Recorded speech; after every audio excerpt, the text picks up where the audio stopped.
Hello and welcome to the Farming Today podcast with me, Charlotte Smith. In this episode, we'll hear from the brave new world of the first-time farmer. We watched a lot of YouTube videos. The fences are still standing, so I think we've done a reasonably good job. I think it looks really good. Our neighbour thought that we were mad. It's like, why are you not getting a contractor in to do this? And discover why this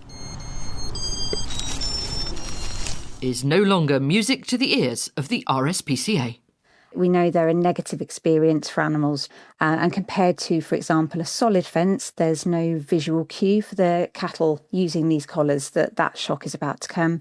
More on all that later. Let's start, though, with a farmer who has gone back to her farming family roots after working variously as a PE teacher and a journalist. Sarah Juggins now single-handedly runs a herd of Wagyu beef.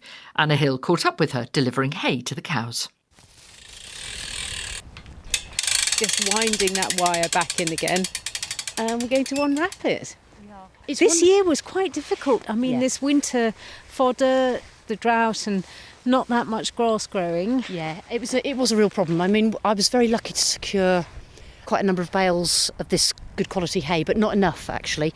So what we've got over here, Let's have a look. This is a silage that's been made out of wild bird mix. And it was something we'd never done before. Now, it's not the best, but they get that as well as the hay, and they seem really happy with it, which is pleasing because I've got 80 bales of it, so, I'm pleased they're happy with it. Another farmer has been growing me pea silage, so we use vining peas and make silage from that, which is a really, really lovely mix for the cattle as well. How many animals have you got at the moment? I have got 36 at the moment. That's a lot to look after. It's a lot to look after. And it's just you? It's just me, yeah. If I have a day, like a TB testing, for example, friends and neighbours will come and help with that sort of thing. I've got a farmer down the road who helps me if I need to move things, on a big scale. People help, the community helps, and I think that's a really, really lovely thing. And I pay them back with boxes of beef every so often and things like that. Coming from Japan, these animals, what are they used to? I mean, it's very, very different. I guess this is the point of difference that I'm quite proud of. So Wagyu that comes from Japan, people will be very, very familiar with the pictures of almost completely white meat, because it's so run through with marbled fat. I don't think that's particularly palatable for the majority of the British diet.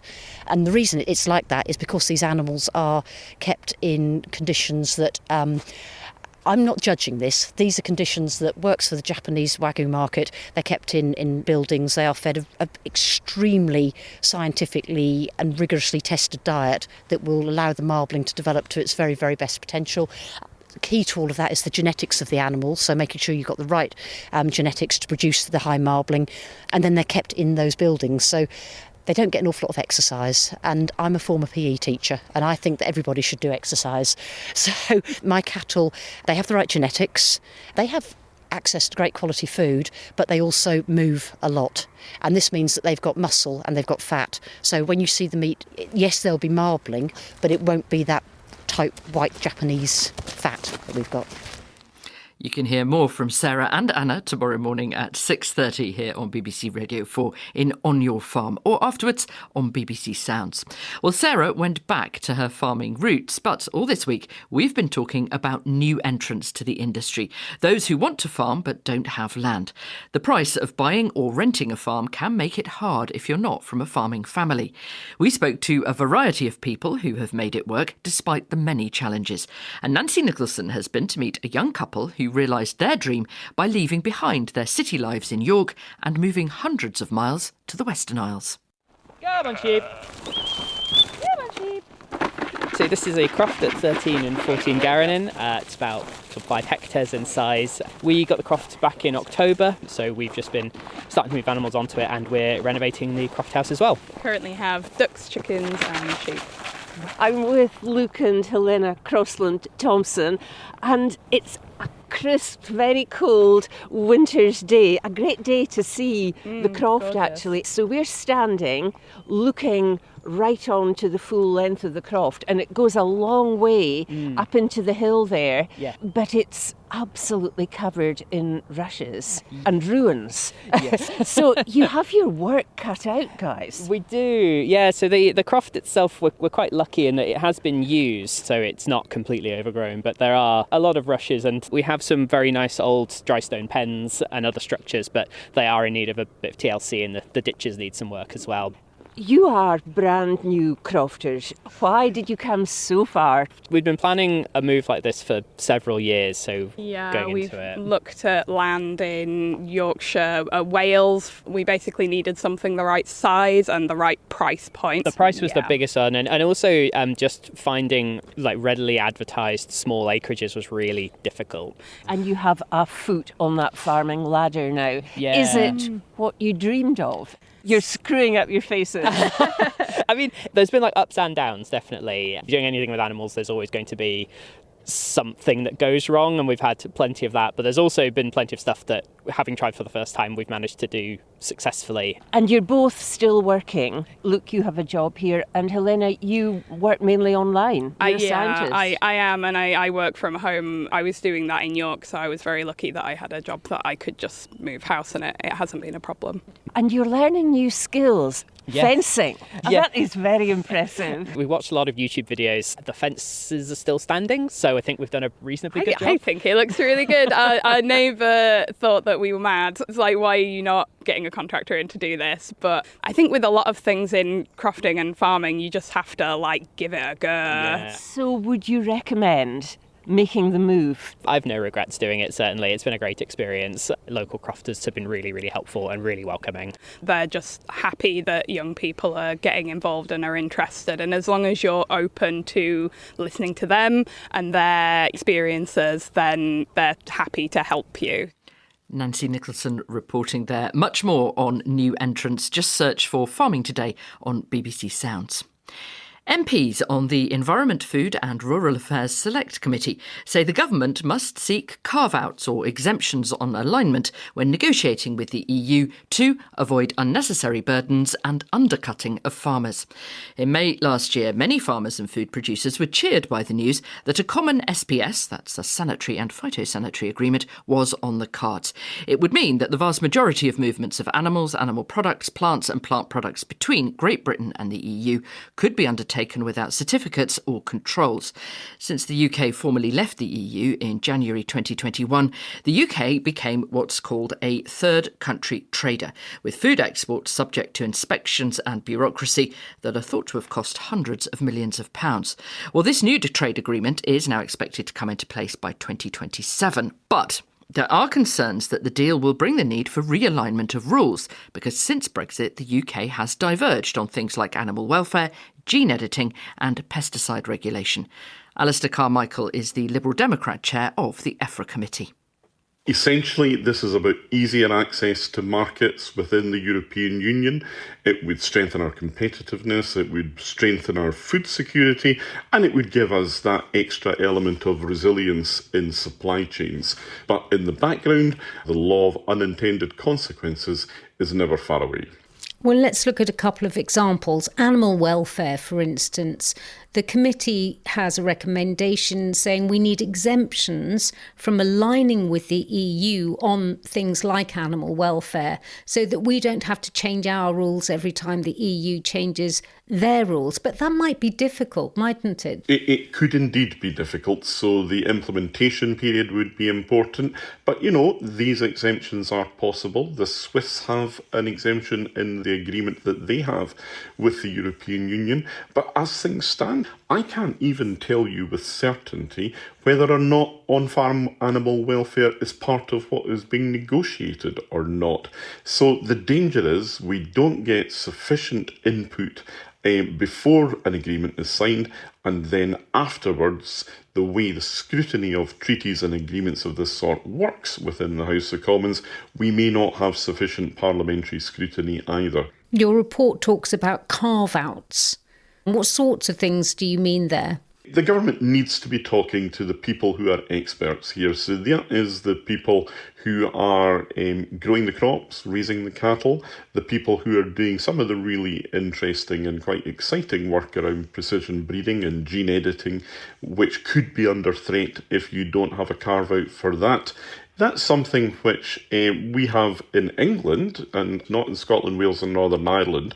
We've got some really progressive, groundbreaking work going ahead there. It's a very well regulated sector. And I know also, actually, that the EU Commission are quite keen that they should be able to bring member states in the European Union closer to where England is at the moment.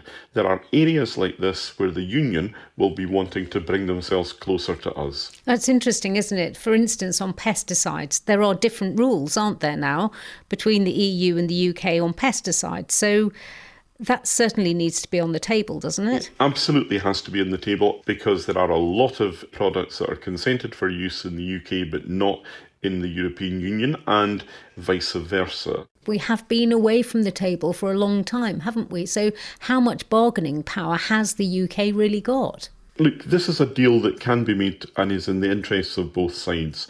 But I was struck taking the committee out to Brussels by just how easily we have forgotten how to do politics and how to do business in Brussels. So there is going to have to be a job of work in re-educating our civil servants, our ministers, our politicians, our farmers, our fishermen, and all the other interest groups who have kind of ignored what was happening there, and re-educate them about how to do business. There are lots of opportunities here, but nobody should go away thinking that this is going to be an easy process, because it will not. Alistair Carmichael, the chair of the Environment, Food and Rural Affairs Committee, talking there to Anna. Now, a new report published by the Resolution Foundation says the government's goal of net zero across the UK could force less profitable farms into debt and lead to 3,500 farms losing money. It says progress to decarbonise farming has been slow and there is no silver bullet, which will do, as it puts it, the heavy lifting for the sector to reduce its impact on climate change. The report points out that farmers risk sharp income falls on already fragile businesses. Well, Anna spoke to Zachary Leather, economist at the Resolution Foundation, who co-authored this report. The costs of meeting net zero in farming are actually pretty small. It's only around 2 to 3% of the cost of running a farm day to day. The problem is that farming is a really, really precarious financial situation for lots of factors that are nothing to do with net zero. And that's why we find that farming incomes are really low, with, the average farm in 2024 making just £6 an hour. That's like barely half the minimum wage. So what we want to think about is not necessarily be scared about the cost, but be thinking really carefully about how to allocate them. If consumers, instead of farmers and the rest of the supply chain, including supermarkets, food distributors, if they were taking on the cost of this net zero, barely notice it. The inflation that you'd see in food prices, for example, would be comfortably less than 1% over 25 years, which is not very big when you're thinking about this very, very long transition. Farmers, on the other hand, if they were forced to bear these costs, as we fear that they would, then those income falls would be big.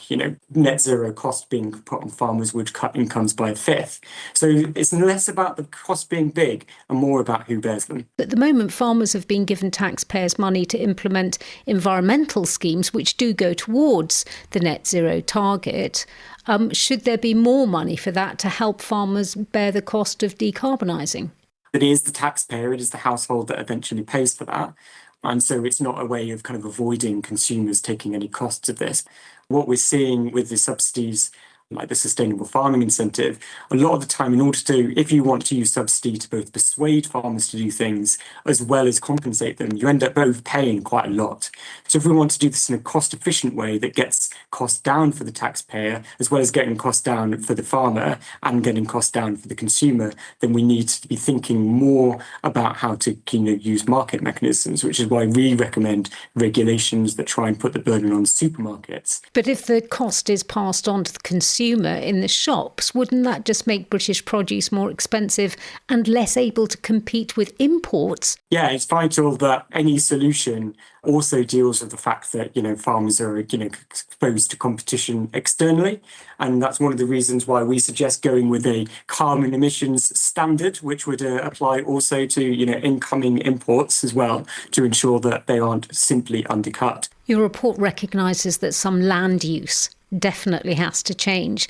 Using land for solar energy, for instance, how do you suggest those land use pressures are resolved? Land use change is often misunderstood. Solar is likely to be an extremely small part of the land that changes use. Largely, this is for forestry, restoring peatlands. The land that changes use is also going to become part of our natural environment. It's about a shifting of the role of the farmer in some cases, from being one of growing food to one of being a custodian of the land. Those subsidies that you were talking about earlier should be used to funding this land use change instead. Zachary Leather from the Resolution Foundation. Electronic collars are to be banned for dairy cows under new rules for the RSPCA's Assured scheme. The collars are used instead of fencing and make a noise and then deliver an electric shock to the cow if she goes outside a prescribed area. It's part of wider changes to the RSPCA Assurance scheme. It's also introducing a requirement for more access to pasture, a minimum of 120 days a year, and changes to the rules around the transport of pregnant cows. The rules will change in April. Sam Sandberg farms near Chipping Norton in Oxfordshire and uses electronic collars on her cattle. If they approach the boundary, they can hear a tune that they associate with "don't go any further." This is enabling me to graze lots of areas that haven't been fenced, or one can't afford to fence, or you simply don't want to fence. Not only can you strip graze within a field, but you can graze these sort of little pockets that just wouldn't be worth you grazing otherwise. It wouldn't be worth you setting up a fence for. Farmer Sam Sandberg. I asked Dr Holly Gower, Senior Scientific and Policy Officer for the RSPCA, why they're bringing this ban in. It's something that we have some concerns about. So, for example, the use of electric shock collars has some ethical problems associated with it. We know they're a negative experience for animals. And compared to, for example, a solid fence, there's no visual cue for the cattle using these collars that shock is about to come. They do have some audio cues associated with them, but not that sort of visual evidence that there would be for a solid fence line. One of the areas that we'd like to see explored is sort of alternatives to this that are less negative for cattle, or ideally positive. We don't know what that looks like. Obviously, that would be an area for research, but we'd love to see that explored to move away from that negative stimulus of the electric shock. There's also an element with the electric shocks that if cattle pass over a boundary, so for example, if they were being chased by a dog and they exit that edge of where the virtual fencing says they can go, for some systems, they will then receive further shocks beyond that boundary. So you can imagine for an animal being chased by a dog, for example, they might receive, for some systems, up to 3 electric shocks in a row as they aim to escape. And it's a multiple shock that they would be receiving. Although lots of people who use these say that the cattle go to the edge, they get an electric shock and they never ever do it again. So it's a very limited shock.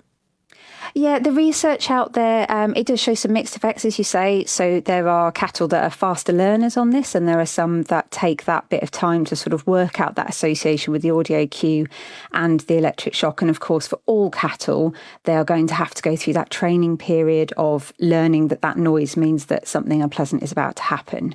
Predominantly, the standard that we've changed refers to commercial systems, so where people are commercially farming dairy cattle, unlike some of the systems that we might see this sort of technology employed in, for example, conservation grazing. So for our commercial dairy cattle, where they're perhaps being in a rotational grazing system in smaller areas, you might have sort of 3 or 4 of those boundaries with the virtual fencing rather than anything solid. So there's sort of multiple boundaries for them to learn in potentially quite a small area, which is obviously a lot more problematic than perhaps a large diffuse area where cattle are roaming acres and acres in a conservation setting. So although we are against virtual fencing in a commercial setting, we are taking that balanced view of there are settings where we can see the value of it more than others. And for us, it always has to be is the balance of welfare positive or is it negative? And for commercial settings, we feel that the factors that I've just discussed make this a more negative experience than a positive one for cattle. Isn't that a bit hypocritical? Because if cattle are conservation grazing and they get a shock, the animal welfare effect is exactly the same as if they're in a commercial setting. Yeah, of course, a shock is a shock, you're quite right. But it's sort of that overall picture that we're trying to look at. So in a conservation setting, for example, where this system may be being used to prevent cattle accessing something that would be much more severely negative to them, a crumbling cliff edge or a highly marshy, boggy area where they're likely to get stuck or entangled in something, for example. So it's that balance of harms versus positives. Obviously, the electric shock element is still something for all settings we'd like to see moved away from. But if you look at the whole experience of that individual animal wearing the collar in that setting, there are some farmed or conservation settings where there are more likely to be more positives, i.e. an animal is being kept from much more significant harm in some more dangerous areas of grazing. Dr. Holly Gower from the RSPCA. Well, that prompted quite a few people to get in touch. We are farming.today@bbc.co.uk. Christina Auckland said, I completely understand and respect the welfare concerns being raised. At the same time, this is a nuanced area, she says, and presenting only one side risks oversimplifying the issue and clouding the public's judgment on something that, when used carefully and responsibly, has the potential to be used for real good in certain contexts. Keith Valentine also emailed us. He helps manage conservation grazing on the Old Lodge Nature Reserve in Sussex using these collars. He said the RSPCA's objection to them is naive and illogical. Of course the mild shock it delivers has a negative effect. It wouldn't work if it didn't. The same, he says, applies to barbed wire. Well, Tristram Stewart is an author and environmental campaigner who owns the cattle, belted Galloways, which graze that reserve. Their main job is what's called conservation grazing of the Heathland Nature Reserve at Old Lodge in the Ashdown Forest. We can't go fencing the entire valley, let alone the whole of the Ashdown Forest, which is thousands of hectares of heathland, which is common land and open to all. The best way of bringing these large herbivores back into the landscape is to use no fence collars, which means we don't have to pay for fences, we don't have to use miles and miles of steel. Traditional fences also get in the way of everything else. All the other wildlife that wants to move around the landscape would be stopped by a fence. Whereas a no-fence collar allows me to put a barrier in place for my cows and my cows only. What about the welfare impact, though, on your belties? One of the things that frustrates me a little bit when I hear about the negative impacts of no-fence collars is a lack of the perspective of the big picture. My cattle live richer, more satisfying, abundant lives than any cattle in the kingdom. They have miles to walk over. When I compare their lives to the vast majority of cattle that live in monotonous, square green plots we call fields, my cattle have the life that they're evolved to live. And yet, to achieve all that, you do have to give them electric shocks to keep them where you want them to be. A normal electric fence does exactly that. A cow can push down an electric fence easily, and it learns not to walk through that fence because when it touches it a few times, it's like, ooh, there's a shock. The no-fence collars work by, instead of a visual cue, it's an audio cue. So they hear 3 meters short of the boundary. If they hear that tone and then they get a shock, they very quickly learn that tone means turn back and go away. So when you put collars onto a cow for the first time, for a couple of weeks, they walk into the boundary and they get a shock which is less voltage than a normal electric fence. And yeah, they don't like it. That's why they turn back. The big picture is that they benefit vastly more as a result of this innovation than they suffer. And to be clear, the RSPCA itself is making a distinction between cattle in the system that you've just described and cattle in dairy herds. And in dairy herds, they're saying, in RSPCA Assured herds, then these collars will no longer be allowed. What do you make of that? So I'm glad, and you're right, that the RSPCA specifically say that in conservation grazing contexts, it's fine to use these collars. What I wish they would do when they communicate about this is address the positives that these collars bring, both in terms of conservation, but also in terms of welfare. And that's what I think is lacking. When you only talk about the negatives, it gives the wrong impression. The overall impact on the welfare of the cattle of these collars is vast improvement of lifestyle and ability to roam freely. I'm not against them being in favour of better regulation around no-fence collars. I do wish they would communicate that big picture of the potential overriding welfare benefits of these collars. Tristram Stewart. Well, that's it from us. I'm Charlotte Smith. The producer is Rebecca Rooney, and Farming Today this week is a BBC Audio Bristol production.